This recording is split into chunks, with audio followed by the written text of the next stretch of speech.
ভাবুন তো, ক্যামেরা, চশমা, আধুনিক হাসপাতাল কিংবা বীজগণিত এসবের পেছনে যাদের অবদান, তাদের অনেকেই নামই আমরা জানি না।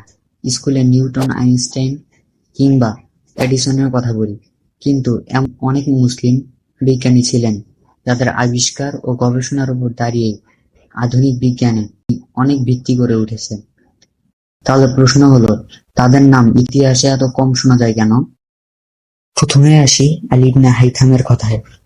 তাকে অনেকেই ইতিহাসবিদ আধুনিক আলোকবিজ্ঞানের জনক বলে উল্লেখ করে।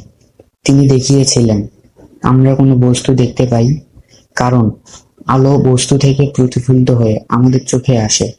তিনি পর্যবেক্ষণ ও পরীক্ষার মাধ্যমে সিদ্ধান্তে পৌঁছানোর জন্য জোর দিয়েছিলেন, যা আধুনিক বৈজ্ঞানিক পদ্ধতির বিকাশে গুরুত্বপূর্ণ ভূমিকা রাখে। এরপর আসে আল-খারিজমির কথা। আজ আমরা যে আলজেব্রা বা বীজগণিত পড়ি, তার বিকাশে তার অবদান অত্যন্ত গুরুত্বপূর্ণ। এমনকি অ্যালগরিদম শব্দটির নামও তার লাতিনকৃত নাম থেকে এসেছে। আজকের কম্পিউটার প্রোগ্রামিংয়ের ভিত্তিতে যে অ্যালগরিদম কাজ করে, তার নামের সঙ্গে এই ঐতিহাসিক সম্পর্ক রয়েছে।